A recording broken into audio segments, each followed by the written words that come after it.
சஞ்சு சாம்சன் மொத்த பால்ல இருந்து அடிக்க ஆரம்பிச்சாருங்க. தலைவன் பீஸ்ட் ஃபார்ம்ல இருக்காரு. வெஸ்ட் இண்டீஸ் மேல குவார்டர் ஃபைனல் மேட்ச்ல ஒரு 97 நாட் அவுட். இப்போ இந்த செமிஃபைனல் மேட்ச்ல 89 அவுட். அவர் நினைச்சிருந்தா ஈஸியா ஒரு செஞ்சுரி அடிச்சிருக்கலாம்.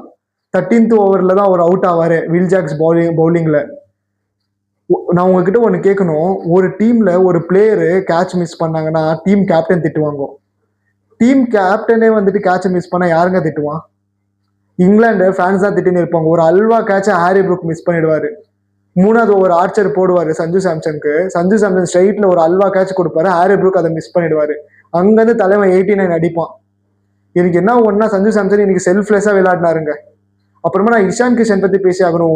ஒன் டவுன்ல வந்த இஷான் கிஷன் அவர் டொமஸ்டிக் மேட்ச் நல்லா பர்ஃபார்ம் பண்ணி அதுக்கப்புறமா வந்துட்டு நியூசிலாந்து சீரீஸ்ல கம்பேக் கொடுத்து அப்புறமா வந்துட்டு இந்தியன் டீமுக்காக இந்த வேர்ல்டு கப்ல விளையாடினாரு. ஓப்பனிங் மேட்ச்ல ஓப்பனர் பேட்ஸ்மேனா விளையாடினாரு. பாகிஸ்தான் மேல ஒரு நல்ல நாக் அடிப்பாரு. அவரோட ஓப்பனிங் பொசிஷன் ஃபிக்ஸ்டு நினைக்கிற டைம்ல சஞ்சு சாம்சன் எடுத்துன்னு வந்து அவங்க வந்துட்டு ஓப்பனிங் கொடுத்தாங்க. ஆனாலும் தலைவன் ஓப்பனிங்லயும் நல்லா அடிக்கிறாரு, ஒன் டவுன்லயும் நல்லா விளையாடுறாரு. இஷான் கிஷன் இன்னைக்கு செம்மையா விளையாடினாரு சஞ்சு சாம்சன் கூட.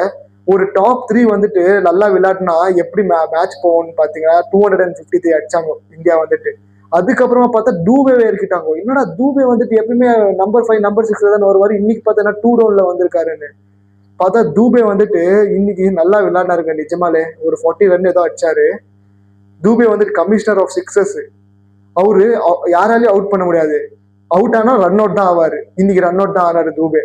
அதுக்கப்புறமா வந்துட்டு திலக் வர்மா 19th ஓவர்ல ஜாஃப்ரா ஆர்ச்சர் 3 6 அடிப்பாரு. அதுக்கப்புறமா ஹார்திக் பாண்டியா கடைசி ஓவர்ல முடிச்சிட்டாரு. டோட்டலா இந்தியா வந்து 253 ஸ்கோர் அடிச்சிருப்பாங்க. இந்த மேட்ச்ல இந்தியன் பேட்டிங் லைனப்ல யார் நல்லா விளையாடலன்னா 2 பேர். Abhishek Sharma poor form. இந்த வேர்ல்டு கப் ஃபுல்லா சரியாவே விளையாடல. ஆனாலும் நம்பர் 1 பொசிஷன்ல இருக்காரு அவர் வந்துட்டு. அதுக்கப்புறமா சூரியகுமார் யாதவ் அவர் எந்த வேர்ல்டு கப்புமே சரியா விளையாடலங்க. இன்னைக்கு இங்கிலாந்து பவுலிங்ல புவர் பர்ஃபார்மன்ஸ்னா யாருன்னா ஜாஃப்ரா ஆர்ச்சர். 4 ஓவர்ல ஆஃப் செஞ்சுரி அடிப்பாருங்க 60 ரன்னு. அப்புறமா வந்துட்டு சாம் கரன் 4 ஓவர்ஸ் அவரு ஒரு ஆஃப் செஞ்சுரி. நல்லா பர்ஃபார்ம் பண்ண பவுலர்னா வந்துட்டு வில் ஜாக்ஸ். அவரு 4 பிளேயர் ஆஃப் த மேட்ச் வரை வாங்கியிருக்காரு பேட்டிங்ல. இப்ப பார்த்தா பவுலிங் வந்துட்டு செம்மையா போட்டிருக்காரு. இந்த மேட்ச் 253 நம்ம அடிச்சிருக்கோம். ஆனாலும் நல்லா போட்ட ஒரே பவுலர்னா இங்கிலாந்துல வந்துட்டு வில் ஜாக்ஸ் தான். 2 விக்கெட் எடுப்பாருங்க. செம்மையா போட்டார் அவரு.